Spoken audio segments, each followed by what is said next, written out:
नमस्ते बच्चों, मैं मीरा अंबोरे अपने हिंदी क्लासेस में आपका स्वागत करती हूँ। आज हम अपने वीडियो में रहीम के जो दोहे हैं वह सीखेंगे।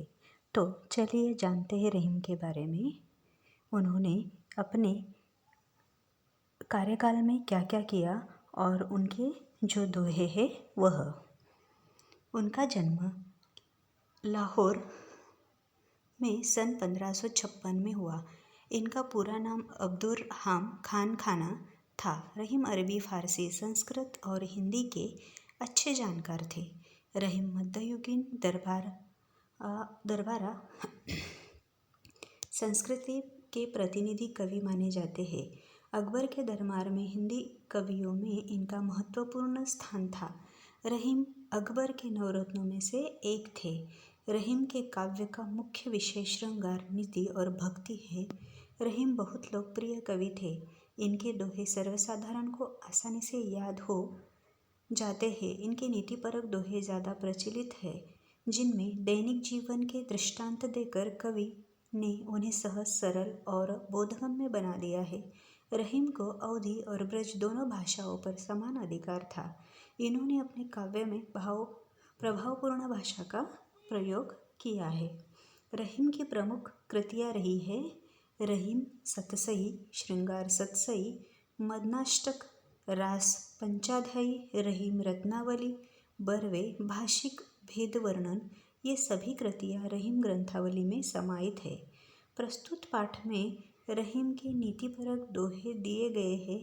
ये दोहे जहाँ एक और पाठक को औरों के साथ कैसा बर्ताव करना चाहिए इसकी शिक्षा देते हैं, वही मानव मात्र को कारणीय और अकारणीय आचरण की भी नसीहत देते हैं। इन्हें एक बार पढ़ लेने के बाद भूल पाना संभव नहीं है और उन स्थितियों का सामना होते ही इनका याद आना लाजमी है जिनका इनमें चित्रण है। तो पहला दोहा देखते हैं। रहीमन धागा प्रेम का मत तोड़ो चटकाए, टूटे से फिर न मिले, मिले गांठ पर जाए। शब्दार्थ: चटकाए, चटकना या टूटना। परी का अर्थ है पड़ना, पड़ जाना। अर्थ: प्रस्तुत पंक्तियों के माध्यम से रहीम जी कहते हैं कि प्रेम रूपी धागे को कभी भी झटके से तोड़ना नहीं चाहिए, क्योंकि जब वह एक बार टूट जाता है तो उसे दोबारा जोड़ने पर उसमें गांठी पड़ जाती है। अर्थात प्रेम का बंधन उस नाजुक धागे के समान है जिसमें ज़रा सा भी तनाव पड़ने पर वह टूट जाता है और एक बार टूट जाने पर दोबारा उसे जोड़ने पर उसमें गांठी पड़ती है, जिससे कि वह रिश्ता फिर कभी पहले जैसे नहीं रहता। दूसरा जो दोहा है, रहीमन नीज मन की बीथा, मन ही राखो गोये, सुनी अठलेई लोग सब बाटी न लेहे कोय।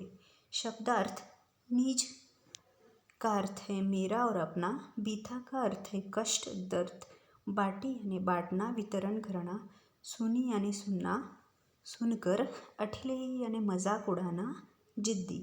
इसका अर्थ है इस दोहे का प्रस्तुत पंक्तियों के माध्यम से रहीम जी क्या कहते हैं कि अपने मन की व्यथा या दर्द को अपने मन तक ही सीमित रखना चाहिए, किसी दूसरों को नहीं बताना चाहिए, क्योंकि जब किसी दूसरे को उसके बारे में पता चलता है तो वो उस दुख को बांटने के बजाय उसका मजाक ही उड़ाते हैं।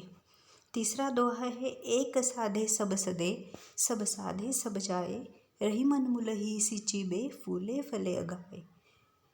इस दोहे के जो शब्द है, एके यानी एक, साधे यानी साथ, मुलही यानी जड़ में, सिंचिबो यानी सिंचाई करना, अघाई यानी तृप्त। इस दोहे का अर्थ है कि इस प्रस्तुत पंक्तियों के माध्यम से रहीम जी क्या कहना चाहते हैं कि एक बार में कोई एक ही कार्य करना चाहिए। एक से अधिक कार्यों को एक बार में करने से कोई लक्ष्य प्राप्त नहीं होता, अर्थात उनमें से कोई भी कार्य सिद्ध नहीं होगा। इसलिए बुद्धिमान मनुष्य को एक बार में एक ही कार्य को करना चाहिए। बाकी काम भी उसी तरह से एक एक कर करने से सिद्ध हो जाएंगे। जैसे जड़ में पानी डालने से ही किसी पौधे में फूल और फल आते हैं, ना कि प्रत्येक फूल और फल में पानी देने से। चौथा दोहा है, चित्रकूट में रमी रहे, रहीमन अवध नरेश, जा पर विपदा पड़त है, सो आवत यह देश। इस दोहे में के शब्दार्थ है अवध। अवध का अर्थ क्या है? रहने योग्य न होना। विपदा का अर्थ है विपत्ति, मुसीबत। इस दोहे का अर्थ है प्रस्तुत पंक्तियों के माध्यम से रहीम जी इस दोहे में क्या कहना चाहते हैं कि जब राम जी को वनवास मिला था तो वह चित्रकूट में रहने गए थे, जो कि एक घनघोर वन में बहुत ही बीहड़ इलाका था और श्री राम जी जैसे राजा के रहने योग्य नहीं था, लेकिन मजबूरी में उन्हें उस स्थान पर रहना पड़ा जहाँ पर अनेक बाधाएं थी। इस श्लोक में रहीम जी यह कहना चाहते हैं कि मनुष्य को हर समय विपदाओं के लिए तैयार रहना चाहिए, क्योंकि भविष्य में हमारा सामना किसी भी विपदा से हो सकता है। पांचवा जो दोहा है, दीर्घ दोहा अर्थ के आखर थोरे आही, जो रहीम नट कुंडली सी मिटी, कूदी चढ़ी जाए। इसका शब्दार्थ है अर्थ यानी अर्थ मतलब, आखर का अर्थ है शब्द, थोरे का अर्थ है कम थोड़ा, सिमटी का अर्थ है सिकुड़ कर, सिमट कर। इस दोहे का अर्थ है कि प्रस्तुत पंक्तियों के माध्यम से रहीम जी क्या कहना चाहते हैं कि दोहों को उनके आकार से नहीं आंकना चाहिए, क्योंकि उनका आकार तो छोटा हो सकता है परंतु उनके अर्थ बड़े ही गहरे और बहुत कुछ कहने से समर्थ होते हैं। जैसे कोई नट अपने बड़े शरीर को कुंडली मारकर सिमटा लेता है और छोटा दिखाई देता है, जिससे कि उसके सही आकार का अंदाज़ा नहीं लग पाता, वैसे ही किसी को उसके आकार से नहीं आंकना चाहिए, क्योंकि आकार से किसी की भी प्रतिभा का सही अंदाज़ा नहीं लगता है।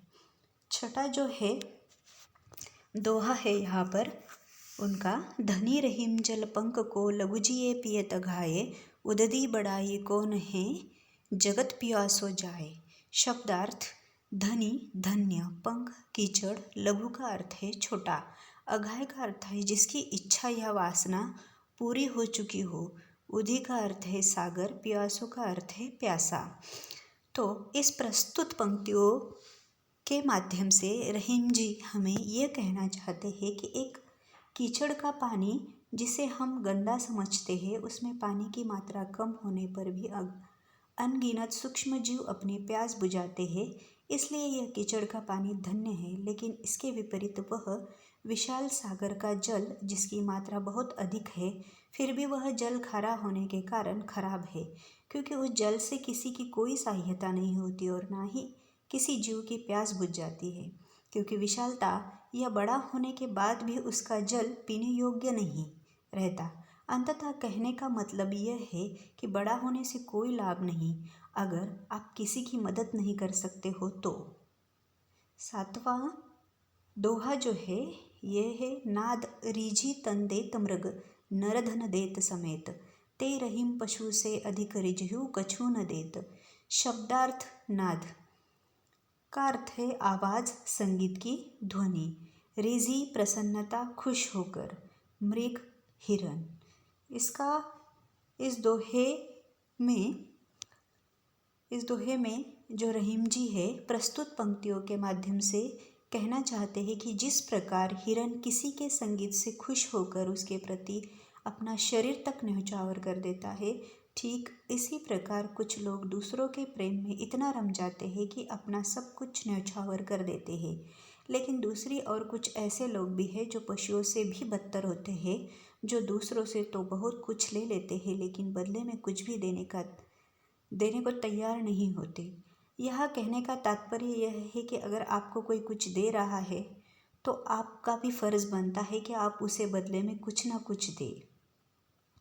आठवां जो दोहा है, बिगड़ी बात बने नहीं, लाख करो किन कोये, रहीमन फाटे दूध को मथे न माखन होए।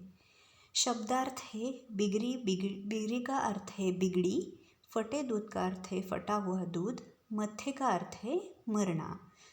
इस प्रस्तुत पंक्तियों के माध्यम से रहीम जी हमें क्या कहना चाहते हैं कि जब एक बार कोई बात बिगड़ जाती है तो लाख कोशिश करने के बावजूद भी हालात या रिश्तों को पहले जैसी स्थिति में लाना मुश्किल होता है। उन बातों की कड़वाहट से रिश्तों में पहले जैसी मिठास नहीं रहती है। ठीक वैसे ही जैसे जब दूध फट जाए तो उसे मथने से मक्खन नहीं निकलता। अर्थात हमें कोई भी बात बोलने से पहले 100 बार सोचना चाहिए, क्योंकि अगर कोई बात बिगड़ जाए तो उसे सुलझना बहुत ही कठिन हो जाता है। 9वां दोहा है, रहीमन देखी बड़ेन को लघु न दीजिए डारी, जहाँ काम आवे सुई कहा करे तरवारी। शब्दार्थ है बड़ेन बड़ा विशाल, लघु यानी छोटा, आवे यानी आना, तरवारी यानी क्या, तलवार।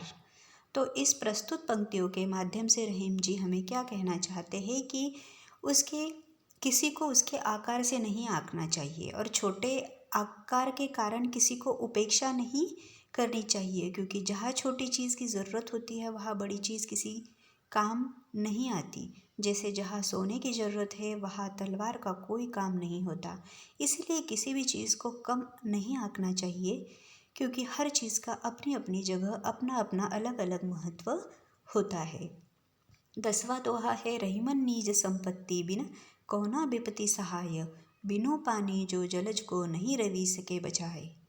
शब्दार्थ है, नीच का अर्थ क्या है, अपना, संपत्ति का अर्थ है धन दौलत पैसा, विपत्ति का अर्थ है विपत्ति मुसीबत, सहाय का अर्थ है सहायता मदद, जलज यानी कमल, रवि यानी क्या, सूरज। इसका अर्थ क्या है कि प्रस्तुत पंक्तियों के माध्यम से रहीम जी हमें यह कहना चाहते हैं कि जिसके पास अपना धन नहीं है उसकी विपत्ति में कोई भी सहायता नहीं करता। जैसे यदि तालाब सूख जाता है तो उसे सूर्य जैसे प्रतापी भी नहीं बचा पाता। अर्थात मेहनत से कमाया हुआ धन ही मुसीबत से निकाल सकता है, क्योंकि मुसीबत के समय सभी दूरी बनाए रखते हैं और कोई भी साथ नहीं देता है। 11वां दोहा है, रहीमन पानी रखिए बिनो पानी सब सुन, पानी गए न उबरे मोती मानुष चुन। इसका शब्दार्थ है बिनो यानी बिना, बगैर, मानुष यानी मनुष्य इंसान, चुन यानी चुना। अर्थ प्रस्तुत पंक्तियों के माध्यम से रहीम जी कहते हैं कि पानी को 3 अर्थों का प्रयोग किया गया है। पहला अर्थ है मनुष्य के लिए, इसका मतलब है कि विनम्रता। दूसरा अर्थ है चमक के लिए, जिसके बिना मोती का कोई मूल्य नहीं है। तीसरा अर्थ चुने से जोड़कर दर्शाया गया है।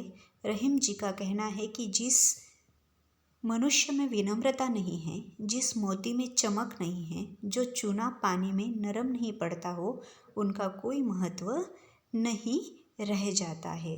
तो आज बच्चों, आज हम इस वीडियो में हमने जो रहीम जी के 11 दोहे देखे हैं, मैं आशा करती हूँ आपको ये समझ में आए होंगे। धन्यवाद।